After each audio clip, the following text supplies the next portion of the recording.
Viral di media sosial, video mengenai seorang pria mengenakan pakaian hazmat berteriak di jalan. Dalam video yang diunggah akun Instagram @dorobei, pria yang juga menggendong wadah penyimpanan air itu berjalan sambil berteriak agar warga keluar rumah. Biar kami yang ada di dalam, kami capek, ayo keluar rumah semua. Kalau ingin Indonesia seperti Ekuador, ayo keluar rumah semua, ujar pria itu. Mengutip dari surya.co.id, aksi itu dilakukan oleh Henry Sulfianto, warga asal Bangil, Kabupaten Pasuruan, Jawa Timur, Kamis 21 Mei 2020.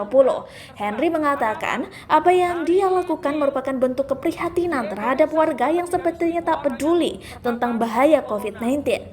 Hal itu terlihat dari ramainya warga yang berbelanja di mal dan pasar. Kami peduli terhadap para medis yang sudah berjuang mati-matian melawan COVID-19.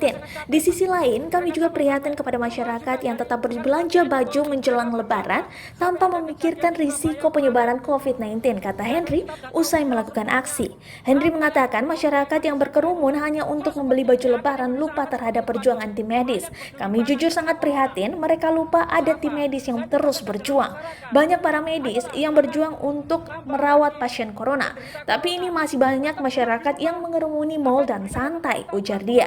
Sebelumnya, media sosial berbagai platform juga diramaikan dengan tanda tagar alias tagar hashtag Indonesia Terserah.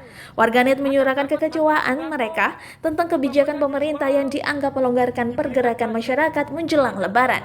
Di media sosial Twitter, tweet yang diunggah tak hanya mengkritik pemerintah tetapi juga perilaku sebagian masyarakat yang tak disiplin dengan protokol kesehatan untuk mencegah penyebaran virus corona. Mereka meramaikannya dengan unggahan foto tenaga medis membawa tulisan Indonesia Terserah.